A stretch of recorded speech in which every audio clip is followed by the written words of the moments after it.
ರಾಜ್ಯದಲ್ಲಿ ಎಸ್ಐಆರ್ ಬಗ್ಗೆ ಈಗ ಕಾಂಗ್ರೆಸ್ ನಾಯಕರಲ್ಲಿ ಭಾರೀ ಆತಂಕ ಮನೆ ಮಾಡಿದ್ದು. ಹೀಗಾಗಿಯೇ ಈ ಎಸ್ಐಆರ್ ಕುರಿತಂತೆ ಕಾಂಗ್ರೆಸ್ನಿಂದ ಮಹತ್ವದ ಸಭೆ. ದೇವನಹಳ್ಳಿ ನಂದಿ ಹಿಲ್ಸ್ ರಸ್ತೆಯ ಖಾಸಗಿ ರೆಸಾರ್ಟ್ನಲ್ಲಿ ಸಭೆ ಇದೆ. ಎಸ್ಐಆರ್ ಸಾಧಕ ಬಾಧಕಗಳ ಕುರಿತು ಚರ್ಚೆಯಾಗುತ್ತೆ. ಹಿರಿಯ ನಾಯಕರು, ಸಂಸದರು, ಮಾಜಿ ಸಂಸದರು ಉಪಸ್ಥಿತಿ, ಜೊತೆಗೆ ಶಾಸಕರು, ಮಾಜಿ ಶಾಸಕರು, ಪರಾಜಿತ ಅಭ್ಯರ್ಥಿಗಳು ಕೂಡ ಈ ಸಭೆಯಲ್ಲಿ ಭಾಗಿಯಾಗ್ತಿದ್ದಾರೆ. ಕಾಂಗ್ರೆಸ್ ಪಕ್ಷದ ಪದಾಧಿಕಾರಿಗಳು ಕೂಡ ಸಭೆಯಲ್ಲಿ ಭಾಗಿಯಾಗ್ತಿದ್ದಾರೆ. ಅಂದ್ರೆ ಇದನ್ನ ಒಂದು ದೊಡ್ಡ ಹೋರಾಟವಾಗಿ ನಿರ್ಮಾಣ ಮಾಡುವಂತಹ ಒಂದು ಪ್ಲಾನಿಂಗ್ ಆಗ್ತಾ ಇದೆ. ರಾಜಕೀಯ ಹೋರಾಟ, ಕಾನೂನು ಹೋರಾಟಕ್ಕೆ ಪ್ಲಾನಿಂಗ್ ಆಗಿದ್ದು ಸಂಜೆ 4 ಗಂಟೆಗೆ ಮೀಟಿಂಗ್ ನಡೆಯುತ್ತೆ. ಎಸ್ಐಆರ್ ಬಗ್ಗೆ, ಪ್ರಕ್ರಿಯೆ ಬಗ್ಗೆ ಆ ತಕರಾರನ್ನ ಕಾಂಗ್ರೆಸ್ ಎತ್ತಾ ಇದೆ. ರಾಜಕೀಯ ಹೋರಾಟಕ್ಕೆ, ಕಾನೂನು ಹೋರಾಟಕ್ಕೆ ಪ್ಲಾನ್ ಆಗಿದೆ. ಮತದಾರರ ಪಟ್ಟಿ ಪರಿಷ್ಕರಣೆ ಏನಿದೆ, ಇದು ಪ್ರಕ್ರಿಯೆ ಸಮರ್ಪಕವಾಗಿ ಆಗ್ತಿಲ್ಲ ಅನ್ನೋದು ಕಾಂಗ್ರೆಸ್ನ ಆರೋಪ.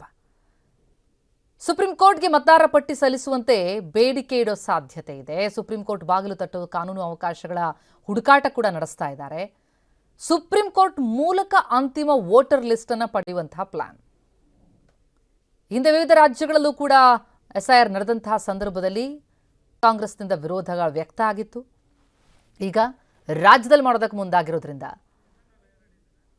ಇದಕ್ಕೂ ಕೂಡ ಬಹಳಷ್ಟು ಆಕ್ಷೇಪ ವ್ಯಕ್ತಪಡಿಸಿ ಹೋರಾಟದ ಹಾದಿ ಹಿಡಿಯೋದಕ್ಕೆ ಕಾಂಗ್ರೆಸ್ ಪ್ಲಾನ್ ಮಾಡ್ತಾ ಇದೆ. ನಮ್ಮ ಪ್ರತಿನಿಧಿ ಪ್ರಸನ್ನ ಈ ಬಗ್ಗೆ ಇನ್ನಷ್ಟು ಡೀಟೇಲ್ಸ್ ಕೊಡ್ತಾ ಹೋಗ್ತಾರೆ. ಲೈವ್ನಲ್ಲಿ ಜಾಯ್ನ್ ಆಗಿದ್ದಾರೆ. ಪ್ರಸನ್ನ, ಎಸ್ಐಆರ್ ಬಗ್ಗೆ ಕಾಂಗ್ರೆಸ್ ಆರಂಭದಿಂದಲೂ ಕೂಡ ಆಕ್ಷೇಪ ವ್ಯಕ್ತಪಡಿಸ್ತಾ ಇರೋದು, ಈಗ ನಮ್ಮ ರಾಜ್ಯಕ್ಕೂ ಕೂಡ ಕಾಲಿಡ್ತಾ ಇರುವಂತಹ ಹಿನ್ನೆಲೆಯಲ್ಲಿ ಇದರ ವಿರುದ್ಧ ಒಂದು ದೊಡ್ಡ ಹೋರಾಟವನ್ನ ರೂಪುಗೊಳಿಸೋದಕ್ಕೆ ಯಾವ ರೀತಿ ಪ್ಲಾನಿಂಗ್ ಆಗಿದೆ? ಇವತ್ತಿನ ಸಭೆ ಎಷ್ಟು ಕ್ರೂಷಿಯಲ್?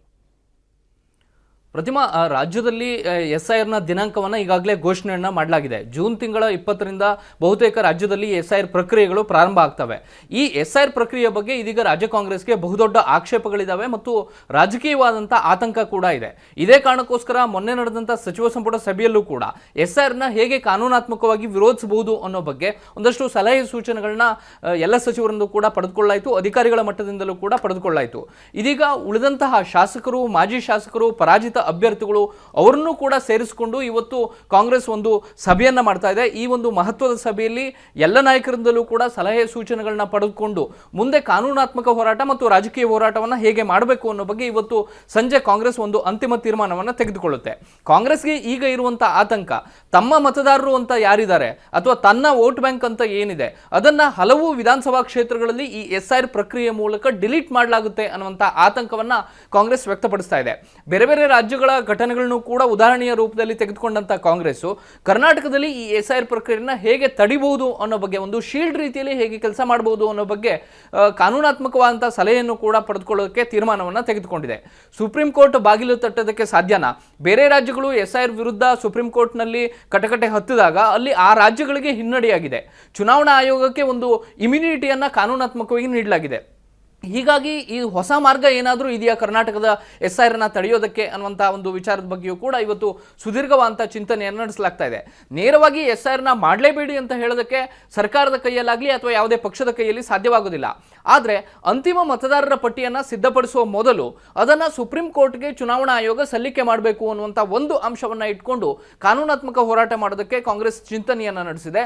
ಜೊತೆಗೆ BLAಗಳ ನೇಮಕ, ಅಂದರೆ ಬೂತ್ ಲೆವೆಲ್ ಆಫೀಸರ್ಗಳಿರ್ತಾರೆ, ಅವರ ಕೆಳಗಡೆ ಪಕ್ಷಗಳು BLAಗಳ ಬೂತ್ ಲೆವೆಲ್ ಏಜೆಂಟ್ಗಳನ್ನ ನೇಮಕ ಮಾಡೋದಕ್ಕೆ ಅವಕಾಶ ಇರುತ್ತೆ. ಆ ಬೂತ್ ಲೆವೆಲ್ ಏಜೆಂಟ್ಗಳ ಮೂಲಕ ತನ್ನ ಮತದಾರರ ರಕ್ಷಣೆಯನ್ನ ಕಾಂಗ್ರೆಸ್ ಮಾಡಿಕೊಳ್ಳೋದಕ್ಕೆ ಒಂದು ಯೋಚನೆಯನ್ನ ಮಾಡ್ತಾ ಇದೆ. ಇದಕ್ಕೆ ಸಂಬಂಧಪಟ್ಟ ಹಾಗೆ ಇವತ್ತು ಸುದೀರ್ಘವಾದಂಥ ಚರ್ಚೆ ಮುಖ್ಯಮಂತ್ರಿಗಳು ಮತ್ತು ಉಪಮುಖ್ಯಮಂತ್ರಿಗಳ ನೇತೃತ್ವದಲ್ಲಿ ನಡೆಯುತ್ತೆ.